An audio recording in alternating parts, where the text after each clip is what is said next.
Tai pirmiausia turiu padėkoti Lietuvos nacionaliniam muziejui, kuris organizavo visą šitą mūsų pasišnekėjimą, istorijų namams, kurie priėmė dabar mus. Taip pat noriu priminti, kad mūsų susitikimo proga yra surengta Tomo Šimboko parengta ir kuruota paroda Saldus nomenklatūros gyvenimas. Tai yra tos progos, dėl kurių mes čia susirinkome. Ir kaip tik šitos dalykus ir svarstysime. Aš suprantu, kad šita tema nėra nauja, bet už tai pas mus pašnekovai yra kaip reikalas įgūdę šitoje temoje, sakyčiau. Ir galės kažką tai mums papasakoti, o mano užduotis bus jų paklausti, bet aš vis tiek noriu priminti keletą tokių dalykų, dėl ko ir kaip, kokiame kontekste mes kalbame. Lietuvoje ši nomenklatūros, pirmiausia, komunistinės, nes tik apie komunistinę, jeigu profesorius Vytautas norės ir galės ne tik tai apie komunistinę nomenklatūrą užsiminti, bet pati idėja ir pats, sakykime, kvietimas buvo pirmiausia kalbėtis apie sovietinę ir būtent apie komunistinę nomenklatūrą Lietuvoje, bet galima žinoma ir plačiau. Aišku, kad tie dalykai ne pirmą kartą, kaip jau minėjau, Lietuvoje svarstomi. Yra ir pačios nomenklatūros atsiminimai, pavyzdžiui, Liongino Šepečio, ir ne tik jo, čia ir Eduardo Mieželaičio, ir, žodžiu, ir įvairių kitų veikėjų. Taip pat yra ta didžioji mūsų diskusija Lietuvoje, kuri niekaip neblėsta, tik tai nukeltas buvo Petro Cvirkos paminklas, o po to prasidėjo iš karto dėl Salomėjos Nėries ir ta nesibaigiantis ginčas dėl Justino Marcinkevičiaus atminties. Tai visą tai, žinoma, mus perkelia į tą nevienareikšmišką laikotarpį, kuris vis dar yra Lietuvoje diskutuojamas. Kartais diskutuojamas net ne visai suprantant, apie ką tai svarstoma, nesigilinant, pavyzdžiui, tos nomenklatūros gyvenimą į jų, sakykime, sovietiškumą ir komunistiškumą ir kita vertus bandymus būti sąlyginai, pavadinčiau, nepriklausomais, bet jau Lionginas Šepetys apie tai aiškina. Ir taip pat ne visai tada suprantant, kaip ir kokiu būdu toje nomenklatūroje, dabar nekalbu apie sąjūdį, pabandysiu jį atskirti trumpai, kad vienas yra šalia kito, toje nomenklatūroje subręsta, pavyzdžiui, toks dalykas kaip Lietuvos komunistų partijos atsiskyrimas nuo Sovietų sąjungos komunistų partijos.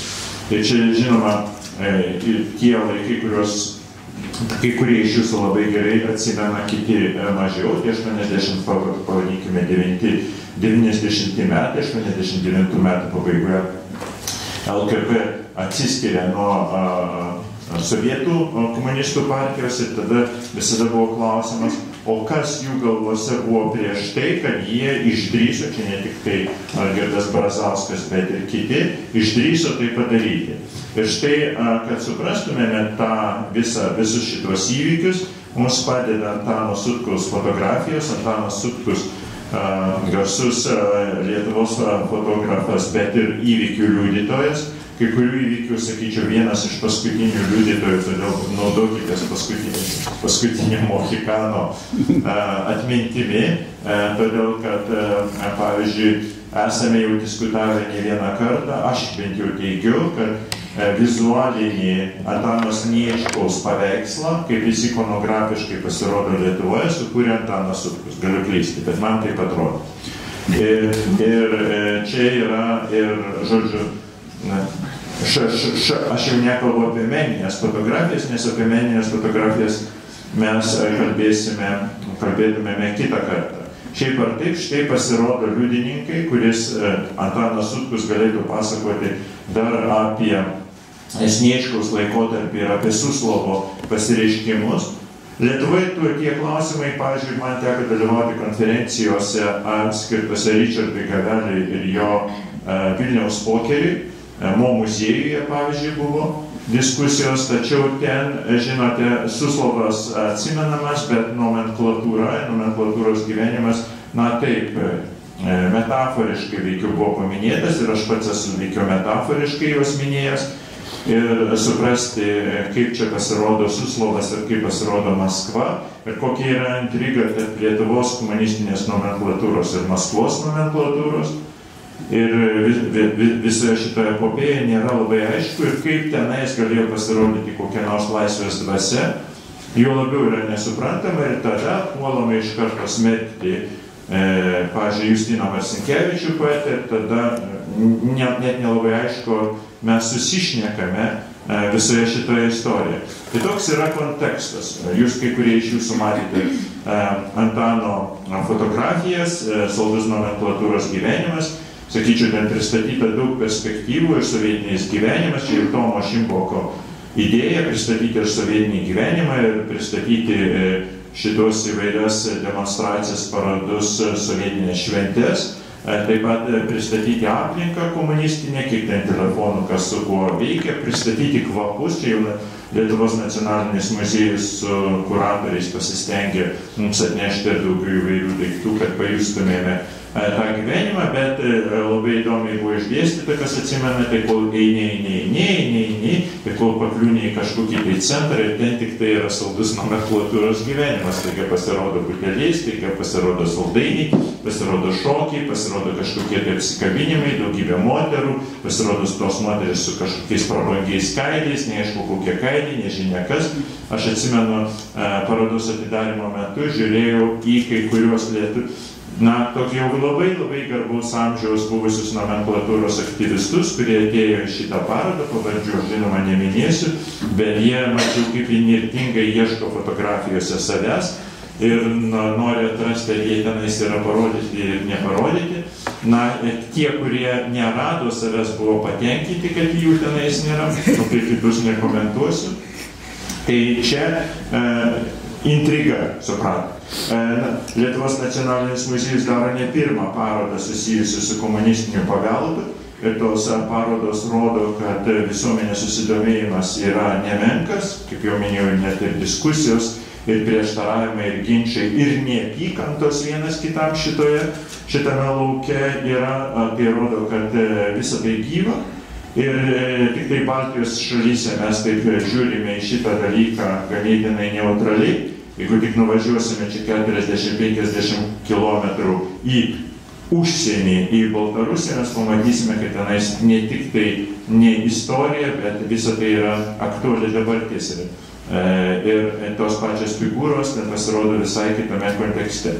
Ir dabar aš jau esu rašęs ir profesoriui Vytautui ir Antanui apie tai, kad pradžiai, kadangi jūs matėtės tarp savęs, jūs esate labai skirtingų amžių žmonės, vieniems kalbėti apie nomenklatūrą ir manau, kad jūs galėsite dalyvauti vėliau šitame pokalbį ir užduoti klausimus ar net pasidalinti savo atmintimi.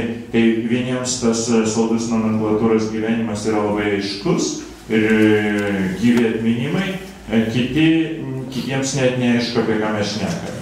Ir todėl aš pradžiai norėčiau paprašyti galbūt pirmą Antano, po to Vytauto, bet po vieną istoriją, o galite ir po daugiau istorijų, kuri jūsų nuomonė reprezentuotų, parodytų, kas yra saldus nomenklatūros gyvenimas. Tiesiog pavyzdį, po vieną pavyzdį, vieną istoriją, kad mes galėtumėme susišnekėti.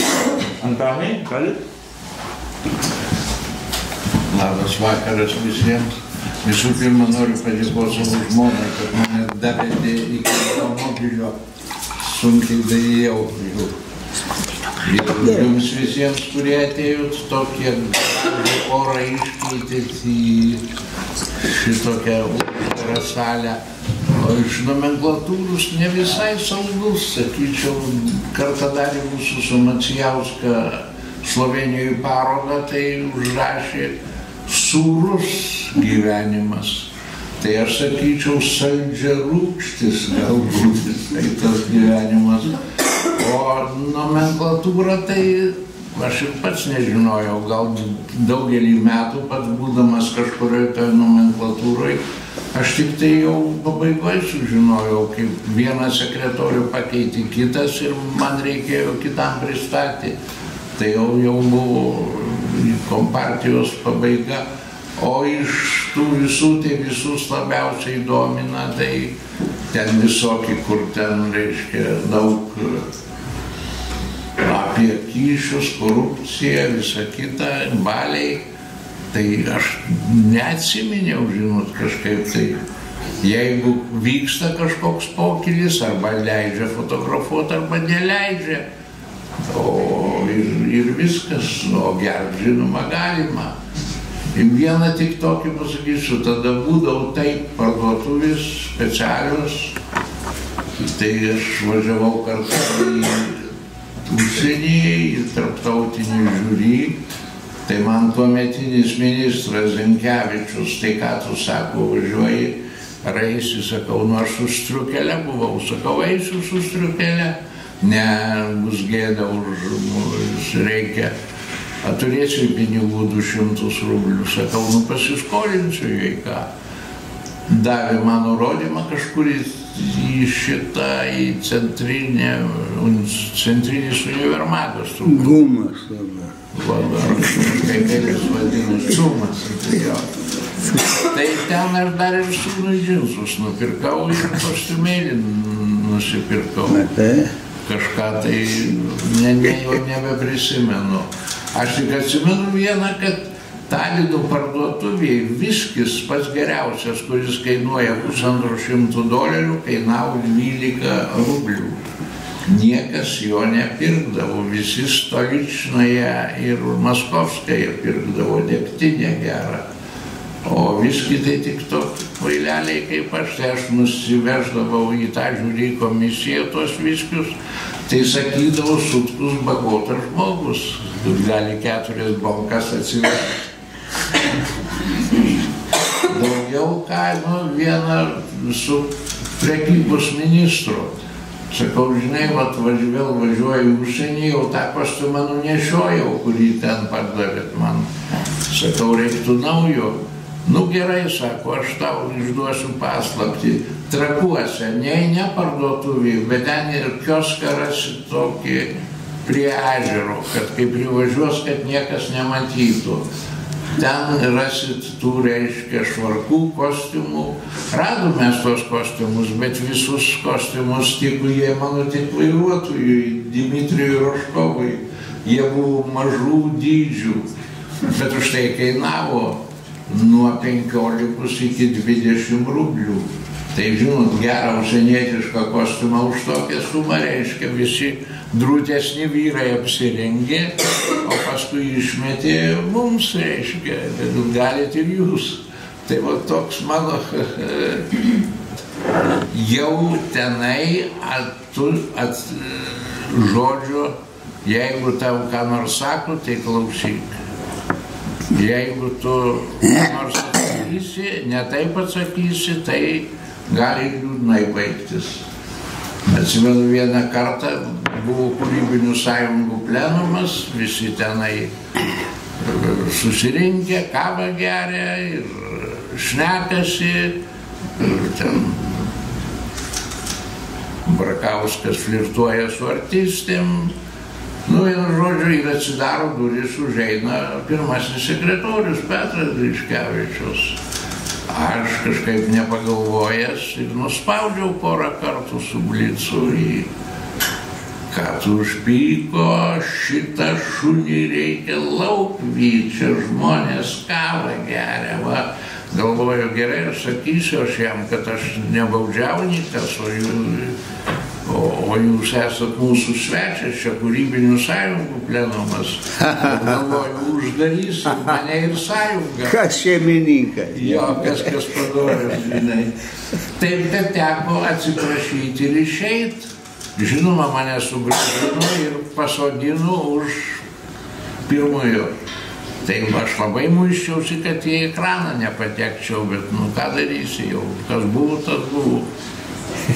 Čia toks nuopolis, sakyčiau. Vytautai.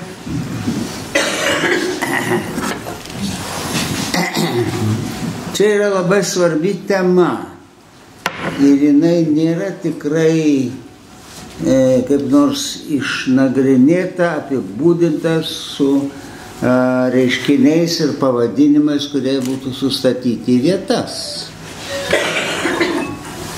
O čia man? Ei! Dainiau, kur tu? Išmesta yra šitą prakeitą techniką.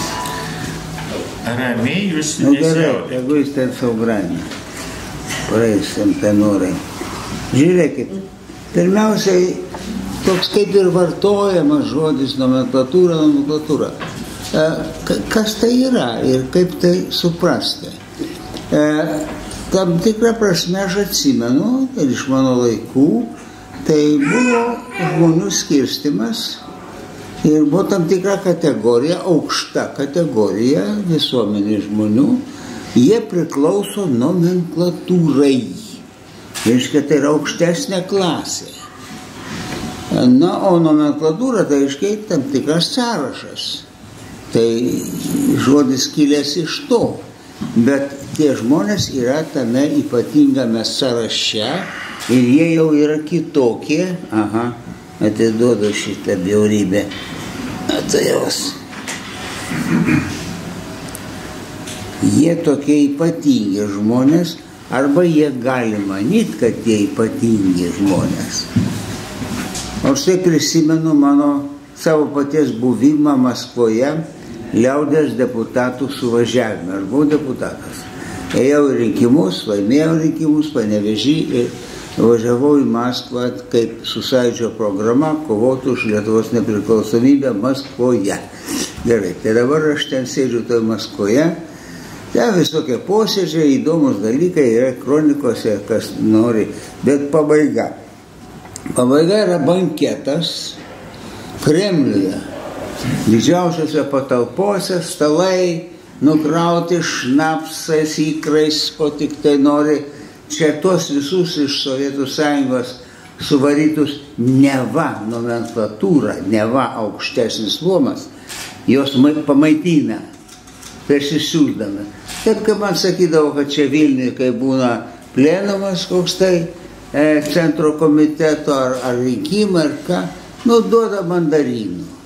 Reiškia, tiem žmonėms, kurie čia buvo deputatai, tai jiems pasako, ačiū, kad atvažiavo, štai čia atminimui mandarinų pakelis, važiuok namo ir užmiršk. Tai tenai tie mandarinai buvo labai tokie prabangus jau. Reiškia, tu ten ateini, potauji, parengta puota didžiausia ir gerti ir valgyti tiek tik tai nori, ko nori. Ir kažkodėl visi labai skuba. Galbūt labiau patyrę už mane, o jie skuba, nes žino, kad tai ilgai netruks. Reikia prisišveisti kuo greičiau, kuo daugiau. Ir štai aš suprantu, kam reikalas, nes jau kai kurie prisivalgė ir prisigėrė, jau linguoja prie tų stalų. Tu dar nori ką nors suvalgyti, o jau eina prižiūrėtojai, padavėjai, kelneriai ir sako, tavarši, zakrugliaitės. Reiškia, užsidarykit, baigit jau, čia paėdėt, lovys uždaromas. Reiškia, ir tai labai aiškiai pastato į vietą, kokia čia nomenklatūra, kuriai kelneris pasako zakrugliaitės. Tu čia per ilgai valgai, žinai. Per daug nori gerų dalykų suvalgyti. Tai tokia iš tavęs ir nomenklatūra. Bet tą taisyklę nustatė kažkas, kam jau gal nenustatinėja taisyklių, kad tu turėsi valandą laiko pašveisti. O galbūt ir per naktį galėsi šveisti. Per panelių tau atvesim ir visko tu čia galėsi linksmintis. Tai iš vienos pusės tada gali suprasti, jeigu kas prisimena, kas girdi pasakojimus senelių, tai yra tam tikras luomas arba klasė.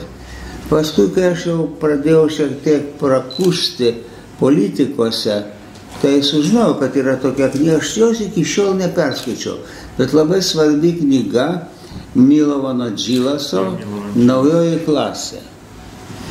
Tai buvo bomba, nes marksistai, komunistai, reiškia, buvo įkalę savo klišes, kad štai yra klasės visuomenėje ir buvo buržuazija, kuri buvo viską užgrobusi, dabar jinai sunaikinta, išmesta arba Sibiruose išmarinta arba paklusniai tarnauja, nepyktindama dėl to, kad yra nauja valdžia. Ta nauja valdžia pasivadino proletariatu.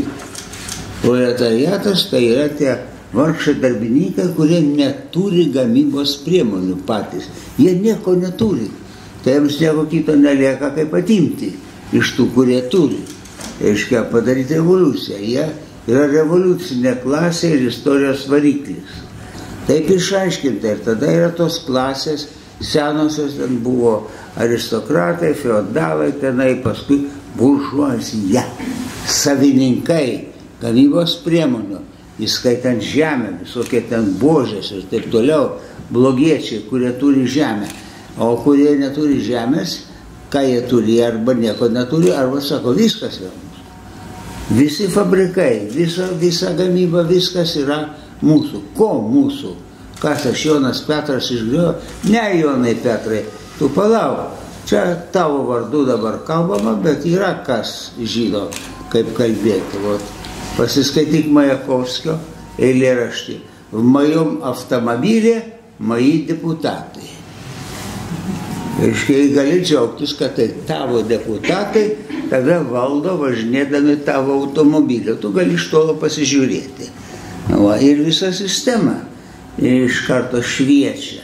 Tai yra uzurpatoriai, uzurpatorių klanas, pasivadino komunistais, nesvarbu, kaip Leninas tenai pasišaukė tų jūrininkų ir ką nuvertė valdžią ir pasidarė diktatoriam ir prisikvietė savo visokios hebros ir jie dabar diktatoriauja ir pasivadino Nauja santvarka.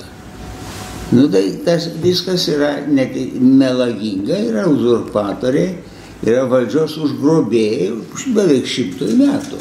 Galima sakyti iki dabar. Iki dabar tęsia, jie būdami valdžios užgrobėjai, jėga. Susistatė savo visas jėgas, represinės ir teroristinės ir kokias nori su tarptautiniais karais, visur gali veikti ir visur pasigviešia visą pasaulį valdyti ir šokdinti. Tai štai apgaulinga būtų manyti, kad tai yra tam tikra grupė žmonių. Ta grupė žmonių įsigalėjo taip, kad, jinai galbūt ir teisėtai, ir neteisėtai, ar pagrįstai, ir nepagrįstai, vadina save, supranta save kaip santvarką, kaip istorijos tarpsnį, laikotarpį. Čia yra mūsų laikas, o mes tarp kitko, kad nesuklystume, mes atėjom amžiams, navėki, ir nemanykit, kad mus kas nors gali pakeisti. Kas norės pakeisti, tai to vieta yra ten, ant šakos arba tolimoj vienutėje, kur nors Sibiruose. Tai yra dvi pusės tos nomenklatūros. Kaip vienas dalykas, tai pati tokia, santvarka. Tokia diktatūros santvarka. O nomenklatūra ar kokia nors ten bambalatūra, tai nesvarbu, kaip tu pavadinsi. Bet žodis nomenklatūra susijęs su sąrašu. Tai tu tame sąrašėsi, tu esi viršininkų klasėje. Ką parašė Milovanas Džilasas, sėdo ilgiems metams į katorgas už tai, kai jo knyga buvo krūvinai uždrausta, kaip baisiai pavojinga antikomunistinė ir antirevoliucinė, nes jisai atskleidė, ką jis čia meluoja apie kažkokį proletariatą, revoliuciją, demokratiją. Jis užgrobėt ir viskas, atėjot su bureliu, reiškia, šitų matrosų ir užgrobėt valdžią. O paskui jau perėmėt kariuomenę, perėmėt saugumą, perėmėt viską ir padarė savo visuotinę diktatūrą. Tai yra santvarkos pavadinimas. Ir toje santvarkoje veikiantis asmenys arba organizacijos, aš jau pasakiau, tai yra, iš esmės tai yra valdžios uzurpatoriai ir jų klanai. Didysis klanas buvo Sovietų sąjunga, kuris valdė mažesnius, o tie mažesni kartais truputį maištaudavo. Truputį. Nes pavojinga buvo per daug maištauti, tu turėjai žinoti savo vietą. O Maskva buvo pasaulio sostinė ir būsimoji pasaulio sostinė ir Rusija buvo pasaulinio proletariato tėvynė. Va, aš atsimenu, kai mes giesmes giedojom ir himnai visokie buvo ir visokios ideologijos. Štai tiesus kelias, viskas aišku. Čia vadas, čia mažesni, čia maži vadukai, čia kažkokie vietiniai, ten Griškevičiai, Sniečkai, tai smulkmė tokia, reiškia, esmė yra, o šita geležinė tironijos ir diktatūros mašina, kuri, pasakė, istorija taip nulėmė, istorija yra Dievas dabar jau, tai reiškia, Dievo valia yra tokia, kad mes amžinai valdysim, o jūs arba būsit sutrinti į miltus, arba klausysit ir faktiškai atsisakysit savo ir tapatybės, ir orumo, ir bet kokių nesąmonių apie laisvę. Štai tai yra sąrašas ir kartu tas sąrašas tai yra ištisas luomas. Ištisas luomas ir tai naujoji klasė, valdanti naujoji diktatūrinė klasė. Nebe kokia ten sumauta buržuazija, kaip ten klasikai marksizmo vadindavo, o dabar yra šita publika, šitie uzurpatoriai. Jie gali būti pavadinami nomenklatūra, bet mes neapsigaukim, kalbėdami apie nomenklatūrą, lyg tai kažkas tokio yra apčiuopiama. Tai yra visuotinė niekšų diktatūra ir viskas. Taip, gal dabar bent kiek paįvairinkime dar bent vienu pavyzdžiu, kad prisimintumėm čia profesorius Vytautas užsiminė apie tokį dalyką, kad štai yra rangai tos nomenklatūros ir vieniem valanda paskanauti mandarinų, o kitiem ir para, bet dar vieniem kostiumai dideli, o kitiem nebeįlendi, nesvarbu, kad geras kostiumas, nebepakliūnite. Ir atsiranda toksai dalykas, apie kurį čia profesorius užsiminė, toks, kad staiga pasirodo, kad tie patys jau čia įvardintis Sniečkus, Griškevičius, Songaila nebuvo įvardintas, bet galėsim prisiminti Brazauskas, kurį laiką yra antraeilės figūros, nors, sakykime, sąrašo ne visai viršuje, pavadinkime, ne pats viršus šito sąrašo. Ir todėl Lietuvoje lietuviškoje nomenklatūra pakliūna į tam tikrą intrigą. Vadinasi, jie ir patys norėtų šito saldžiarūgščio gyvenimo. Antra vertus, jie priklauso vadinamai uzurpatorių klasiai ir žino tai, kad jie uzurpavo. Bet yra ir trečias dalykas, nori išlikti valdžioje. Ir čia atsiranda intriga. Kaip išlikti valdžioje, jeigu tu nori būti valdžioje Lietuvoje, pavyzdžiui, Antanas Sniečkus, nori būti jau Chruščiovo, pavyzdžiui, laikais, nori būti valdžioje, tai turi atitikti ir Maskvos giedojimą, bet ir viršininku būti čia, kad tave pripažintų. Ir ten yra tokia istorija, kurią norėčiau dabar paprašyti Antano. Jis jau man vieną kartą pasakojo, bet gal ir dabar, jeigu norės pasidalinti.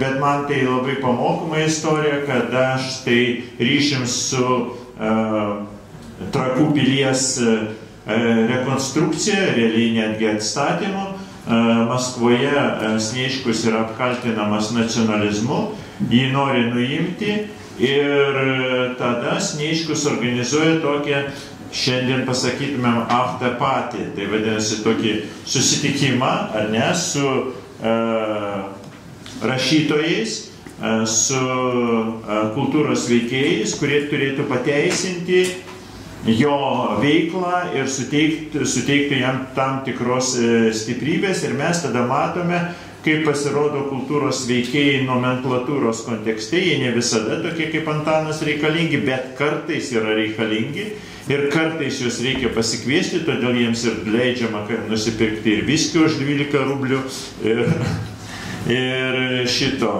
Ir kartais gauti antrą kostiumą. Bet tai yra niuansas ir aš norėčiau kaip tik, Antanai, jeigu galite, ar galėtumėt pasidalinti štai šitą istoriją? Jūs žinote, apie ką aš kalbu. Žinau, atsimenu. Čia bus, aš sako, dvaro fotografas. Nebuvau aš dvaro fotografas, aš buvau Eduardo Mieželaičio fotografas. Jis man darė didelį labai įspūdį, aš buvau literatūros ir menų reporteris. Man gal buvo 19 metų ar 20, nežinau, labai jaunas, durnas, žinoma, dar. Man Miežis padarė įspūdį. Nu ir aš su juo važinėdavau, jisai sąžiningai fotografijom tom domėdavosi ir pasikvietė mane kartą važiuojam į Trakus, buvo iš Maskvos. Aš pasižiūrėjau, kas atvažiavę į sąrašą, tai Konstantinas Simonovas tada buvo. Tiesiog rašytojų sąjungos. Taip, labai Tichonovas ir dar porą ten turbūt buvo šitas Roždestvenskis poetas.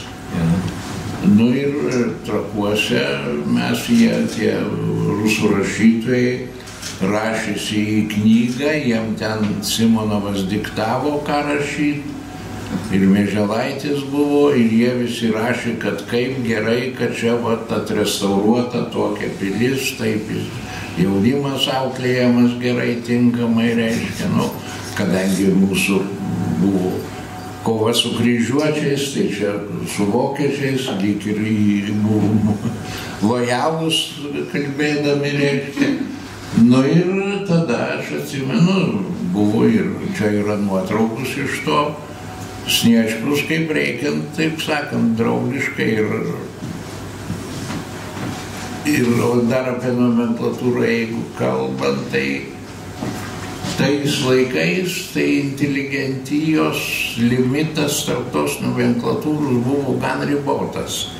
Aš įsigudrinau 6 metus prabūti ne partijos nariu, kai Maskvoje susižinojo, kad aš ne partijos narys, tai mane vos atgal į Vilnių neparsiuntė. Sakė, niekam nesakyk ir greičiau stok. Tai pasirodo, sąjungui buvo tik 2, vienas piemuo, kuris ganydavo didžiulę kaimenę kažkokiu galvijų, nežinau, bet kiekvienam miestelėje turėjo žmoną, 4 žmonas turėjo, matyt, musulmonas buvo. Tai vat sako, tai teks stot, nu ir tada prasidėjo didelis mano pertikrinimas saugumo. Deja, saugumo nepergudrausi ir ne man piemeniui saugumą pergudrausi. Įrašė jie mane, kai aš pasakiau, kad geriausias okupantas yra rusai. Tai užteko, kad okupantas rusai jau ir padarė iš manęs didelį antitarybinį tokį veikėją, buvo suvažiavimas ir pasakė, nebebūsi pirmininku.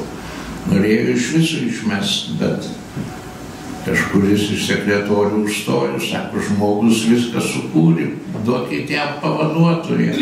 Ačiū Dievui, Balys Bučelis buvo toks šaunus pirmininkas, už mane gerdavo, man nereikėjo gerti 4 ar 5 metus. Jam žmogui liūdniau baigėsi. O aplamai tai mes, yra toks savoka Stokholmo sindromas. Tai aš manyčiau, kad mes visi, kurie kažkur buvom kontaktavom, sakykime, su valdžia ar su represiniam struktūrom. Anais laikais mes visi sergam Maskvos sindromu. Pabrėžiu, ne Rusijos, nes mes Rusijos nematėm ir nežinojom. Mūsų Rusija prasidėdavo Maskvoje kažkuriam metropolio restorane ir baigdavosi Rusijos viešbutyje galbūt. Ir toks buvo gyvenimas, kad kas nemokėdavo išgert, tai vienas, atsimenu, buvo kino komitetų pirmininkas. Jis sakė, aš maskvėnais negersiu.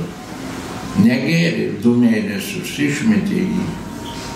Matyt, paprašė, kad ne tik gerti reikėdavo, bet dar ir mokėti pagiriotis, nes vienas rangas buvo tai, kurie gerdavo. Ir pagėręs man teko vieną pagėrusi gint centro komitete, kuris labai nusišnekėjo labiau už mane netgi. Tai sako, blogas žmogus, sako, klausyk, tu matei, kad ten visi girti buvo. Sakau, ar tau nebūna, nepasigeri, pailiščių nepašnekė? Jis, ada, pravda, teisybė, sako, žinai. Ir nieko ištraukiau tą taip kolega, kuris, reiškia, nemokėjo gerti. Tai kaip valiuta buvo turėti alkoholį ir alkoholis, ir aš su džiaugsmu dabar stebiu nepriklausomos mūsų šalies kelią. Kaip alkoholis traukėsi į krūmus. Atgal, atgal, atgal. Jau tiesiog tampa nebemadinga netgi. Ir vieno žmogaus biografijoje tai labai daug pamatytų.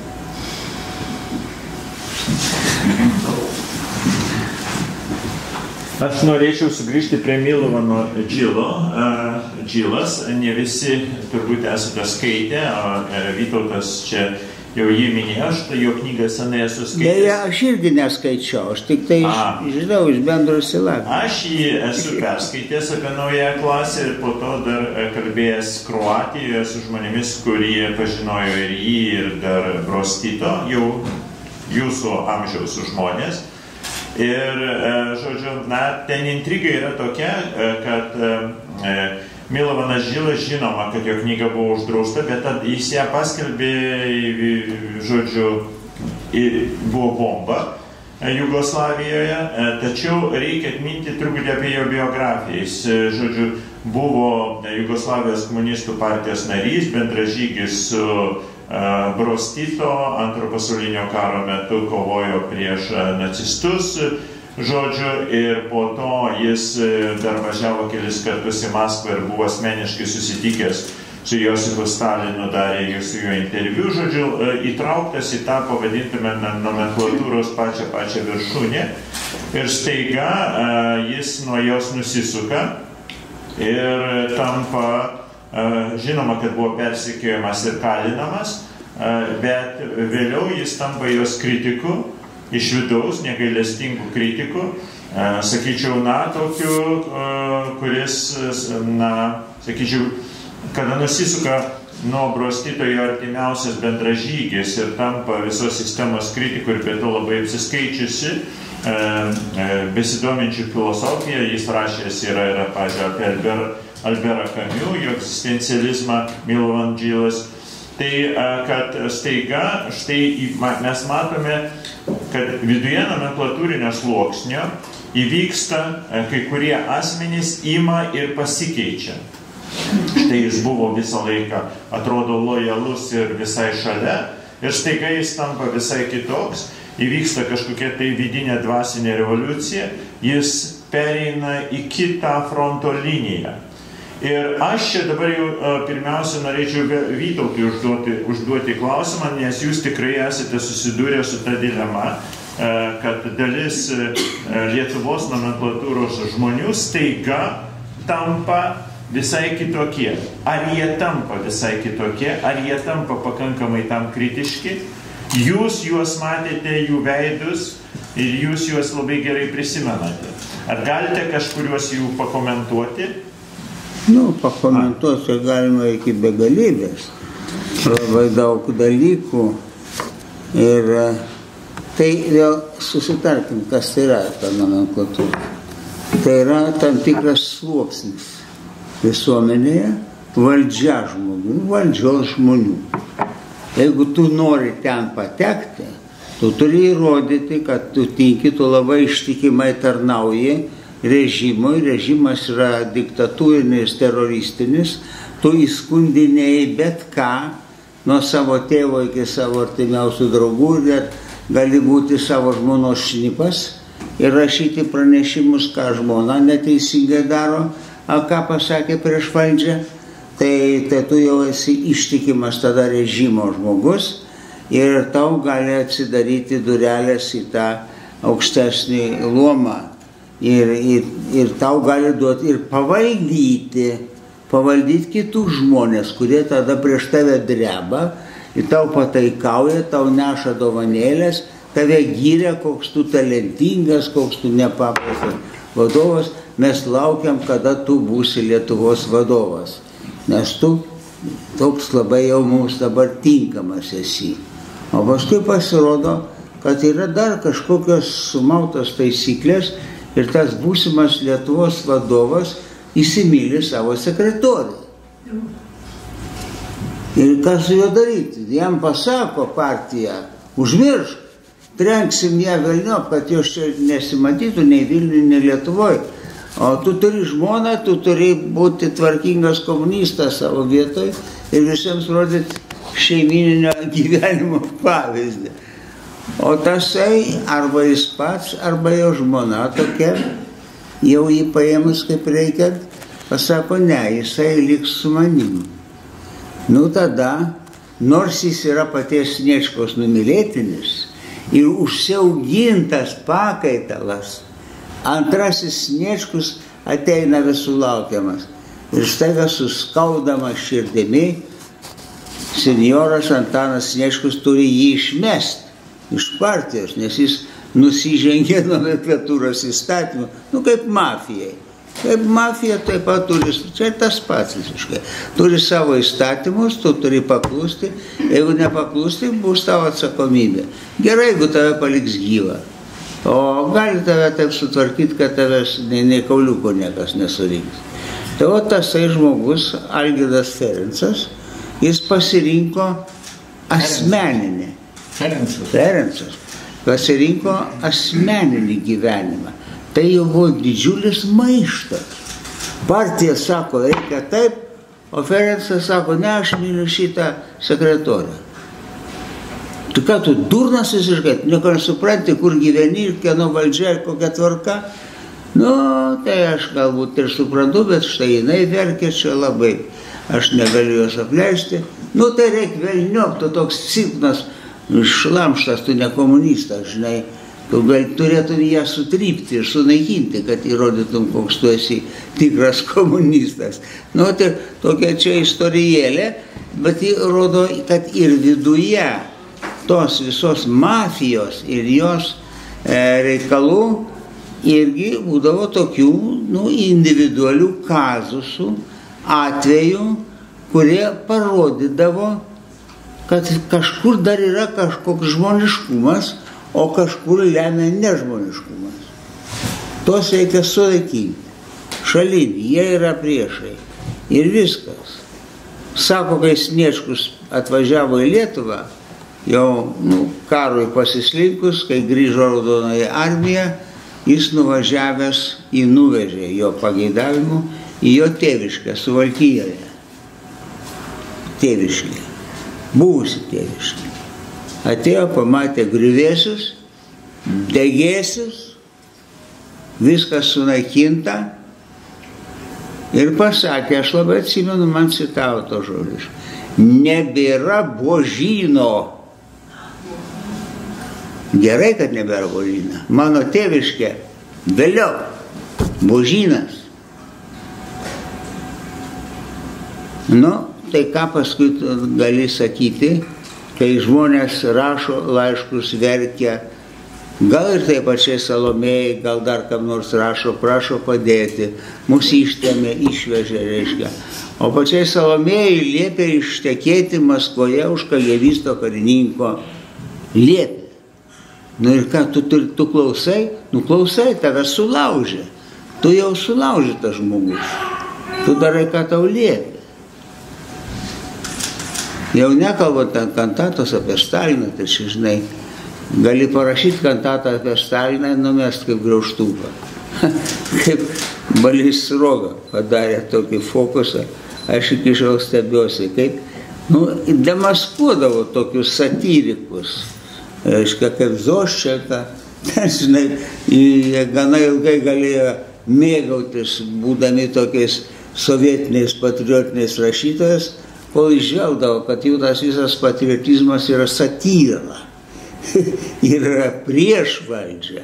Tai galėjo taip kurį laiką, arba taip sėkmingai tam Balys Sruoga išėjo, kai visiems buvo liepta parašyti poemas apie Staliną, garbinti Staliną, arba tu esi ne mūsų, tu esi tylenis, tu esi slaptas priešas ir tu užmiršk, kad tu buvai kada nors rašytų, nesi tarybinis rašytojas, o tarybinių rašytojų sąjunga buvo, kiti galbūt netarybiniai, reiškia, dar neatimtas rašytojo vardas, bet tu dar neparašė apie Staliną. O Sruoga liepė, kai jis, žinojo, kad reikia kažką parašyti, tai jis parašė tokį vieną apie Staliną, bet tai yra nuostabus posmelis. Kremliui būdinčio išminčiaus visur esanti dvasia. Kaip iš švento rašto. Žinai. Bet tai, žmogus išmanus. Išmanus parašė mėšlą ir pasidžiaugia, kad visi patenkinti to mėšlo. Visi išsiteplioja, ką padarysim. Taip reikia. Žinai. Tai tokie laikai, tokios, reiškia, tos visos galų gali ir rašytojų nomenklatūros. Yra sąrašai, tu esi ten, tau liepia parašyti apie Staliną, tu rašai apie Staliną. O gal ne taip labai liepia, gal tu ir pati įsimylėjusi Staliną. Kartais taip atrodo, žinai, Stalinas toksai, žinai, vadas, labai vyriškas, labai jisai paglostė tą mergaitę iš Lietuvos. Nebijok, mes jūs skriausim. Jinai laimingiausia pasaulyje, pats Stalinas paglostė. Įsivaizduot, kokie pavergimo būdai ir dvasinio, visokio moralinio pavergimo būdai naudojami tuo pačiu metu. Tuo pačiu metu į Sibirą važiuoja ešelonai su tūkstančiais nekaltų žmonių. Mažais vaikais, kurie miršta pakeliui, juos išmeta iš vagonų, lavonėlius. Motinos prašo leisti bent užkasti, užmiršk, viskas, jau nėra išmestas. Traukinys važiuoja toliau. Istorijos traukinys, suprantat? Ką reiškia istorijos traukinys? Jau nebus šito, kas buvo. Lietuvos senos nebėra. Lietuva LTSR. Ir stovi didžiausias paminklas Liudui Girai. O šitokiam poetui. Lietuva LTSR. Stebuklas. Tai čia galėtų cituoti ir tą pačią vargšę Salomėją gali cituoti. Tiesiog gėda skaityti. Bet ką tu padarysi, reiškia, tu negyvenai tada, negali kaltinti, nes pats nepatyrei įvairių aplinkybių, gal ir nebūtum taip elgęsis. Daugybė žmonių buvo, kurie nesielgė niekšiškai arba nesižemino, nepataikavo, nesistengė patekti į nomenklatūrą ir ten jau jaustis tokiais geresniais už tos, kurie dar nesuprato istorijos eigos. Ir nepaklūsta, priešinasi, o jau nekalbant apie tokius nusikaltėlius, kurie priešinasi. Ką priešintis? Dievybei, istorijai turi būti sunaikinti. Tada jau Marksas buvo pasakęs, kad kurie priešinsis turės būti sunaikinti. Ta buržuazijos dalis, kuri priims proletariato valdžią, galės būti palikta, nusibaigti geruoju. Nebūtinai turės būti išžudyti. O jeigu kas nors kiek šiaušas, istorijos ratai sumala ir išmeta į šiukšlyną. Šitie bus sunaikinti.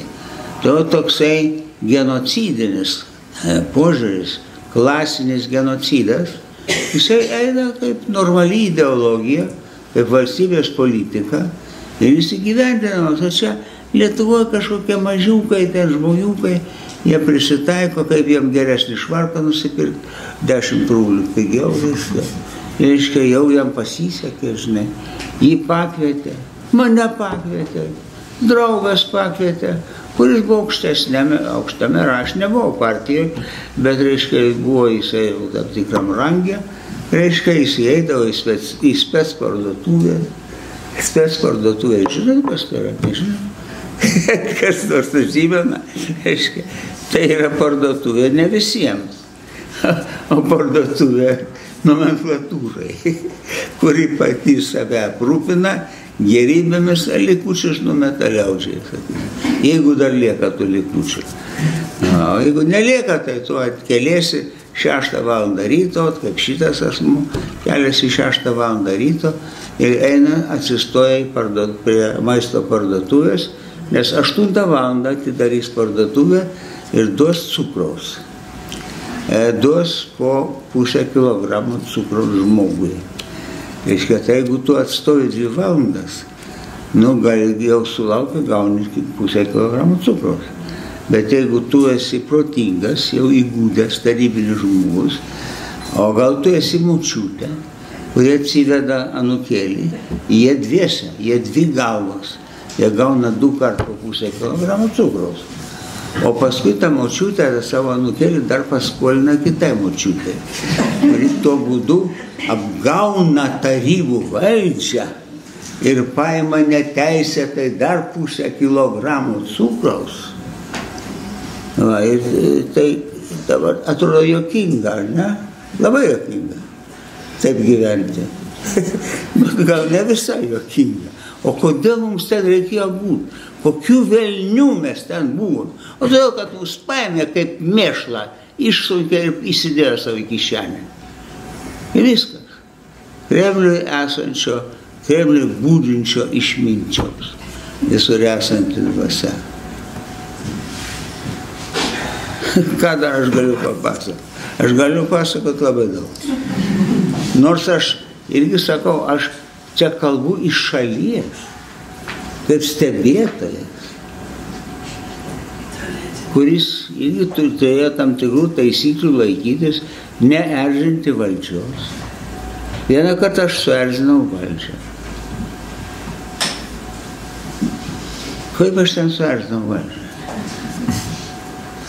Buvo pas mus pedagoginiam institute, mes truputį maištaudavom. Padarėm tokį konkursą tarp studentų, kas gražiau dainuoja ir gražesnės liaudės dainas. Tam tikras maištas. Kodėl liaudės dainas? Ateina rusai iš kito fakulteto. O kodėl tik lietuvių? Prašom, dainuokit rusiškai, nesgi paskelbėt, kas nori, tas ir dainuoja. Ne, jūs jau velnės sugalvojat su tam savo liaudės dainom. Jo? Tai tu pradedi ten aiškinti kam nors, kad liaudės daina tai nieko blogo, štai net draugas Leninas kažką pasakė vieną kartą. Tai sako, tu čia per ilgai nesiginčiai, nes tu ten stovi eilėj profsąjungoje, tu nori gauti savo šeimą tą mažytį tokį šaldytuviuką, bet į tavo šeimą nieko neturi virtuvėje. O tu turi mažus vaikus, tau labai reikia to šaldytuviuko. Tai tu dabar čia nepurkštauk, reiškia, kad kas nors tau nepatinka, ar tu turi kitokių pasiūlymų. Viskas išbraukė iš to sąrašo, negavau iš to šaldytuvų. Tai yra socialinis teroras, socialinė priežiūra, galima taip moksliškai pavadinti, socialinė. Ir tai yra teroras, psichologinis teroras. Tu žinok savo vietą ir, žinai, toks buvo geras labai anekdotas. Kaip išgyventi Sovietų santvarką? Kaip teisingai važiuoti autobusu. Kaip teisingai važiuoti autobusu. Neužėminėk pirmų vietų. Nežiūrėk pro langą. Gal kokia dar trečia teisingai. Netrukdyk vairuotojas, suprantama. Dar buvo, nekalbėk su nepažįstamais žmonėmis, nes gali būti priešas. O čia, matai, eina čia jau tokias, mano tėvas atsimena, iš vokiečių laikų. Aiškiai, buvo visi plakatai, dideli ir tokie tipai, tokie baisus, tokie tipai, labai nesimpatiški, gal ir panašus į žydus, reiškia, ir parašyta Feind hört, priešas klausosi. Tu galvok, visą laiką priešas klausosi. O kitas tu net nežinai, gal tavo brolis jau nueis tave skųsti, kur tavo priešas prasideda ir kur jis baigėsi. Baimė yra tavo priešas. Tvarkoj, jau tave paėmė, jau tu visko bijai. Jau tu pataikauji kiekvienam nenaudėliui. Nes, ką žinai, jis gali tave sunaikinti tiesiog paprastu pamelavimu, skundimu arba pašnekėjimu. Mažiausias, kad negavai šaldytuvo, tai čia niekas. Bet tave iš darbo gali išmesti. Arba išmesti, arba sueis tau ten 10 metų tarnybos stažo, tave turėtų šiek tiek paaukštinti. Tau pridėti 10 rublių algos į mėnesį. Bet tau gali nepridėti. Nesvarbu, kad maždaug tokios yra taisyklė. O 12 rublių jau geras viskio butelis. Tai, bet to žinai, tą reikėjo užsipelnyti. Įrodyti, kad tu esi vertas pasitikėjimo ir tarybų valdžios malonės. Ir kad tu jų žmogus. Aš esu mafijos žmogus. Valio? Manim galite pasitikėti. Jeigu reiks, aš nušausiu ir savo draugą, kaip Kubilinskas. Ir kas bus pasakyta, aš ir padarysiu. Yra daug buvo klausimų, bet jeigu norite dar bent vieną apie, bet čia jau mes perėjome į tą temą nomenklatūrą ir komunistinė nomenklatūra, komunistinės nomenklatūros paveldas šiandien, tai ar yra išlikusio šito paveldo? Vytautai. Klausyk, pirmiausia, kas tai yra? Tai nomenklatūra yra, jau susitarėm. Jo, sąrašas.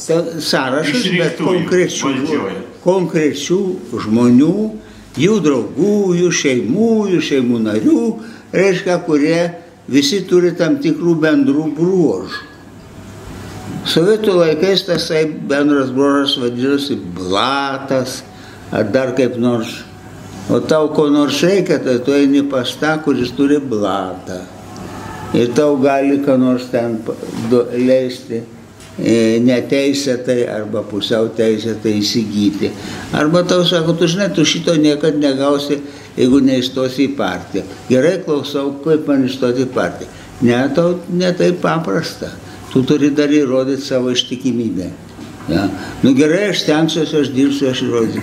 Aš pasidarau kažkokiu niekalu, bet stengiuosi įtikti.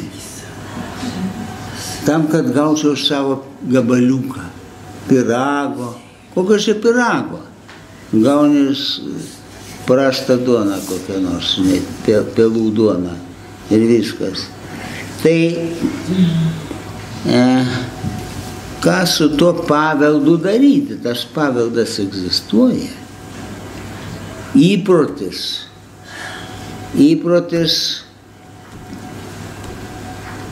Ir labai gražiai atsimenu, kaip pasakojo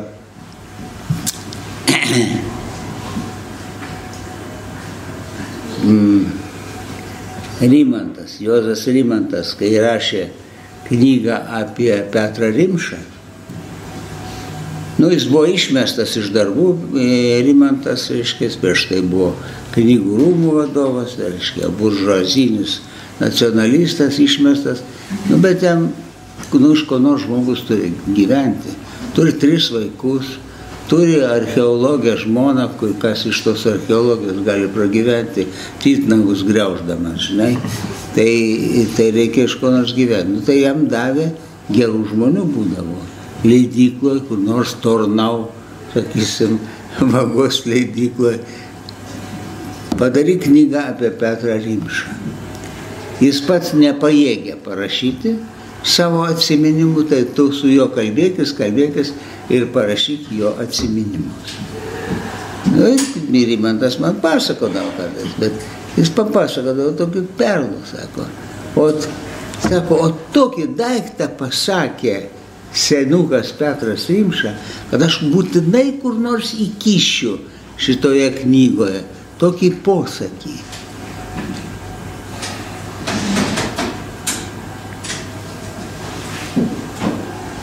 Burna,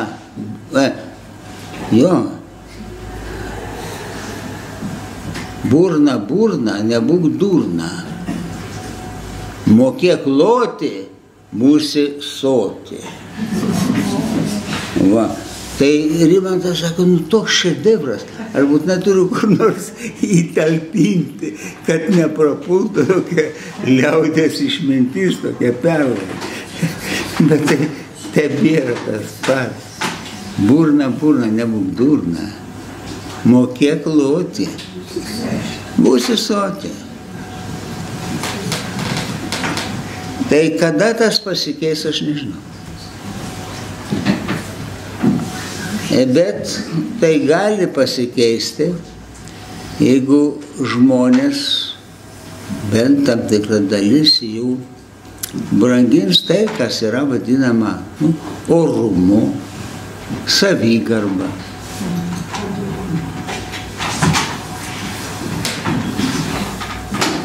Ir su pasibjaurėjimu žiūrėsi pataikavimą, į žeminimąsi, į kenkimą kitam, kuris nesižemina. Kodėl mes turim degraduoti? Sustabdykim tą degradavimą, nuosmukį žmonių. O to nuosmukio va tiek. Jis dar skatinamas. Arba jeigu jau nieko nesugebi, tai keik, plūskis. Stok į Žemaitaičio partiją, keik viską, kas yra aplinkui. Ir bus kas tau ploja. Ir pabalsuos už tave, nes iš tikrųjų viskas jau taip blogai, kad blogiau ir būti negali. Ir prie rusų tikrai buvo geriau.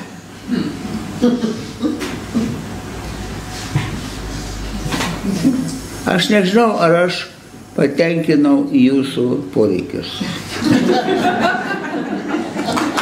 Sočiai.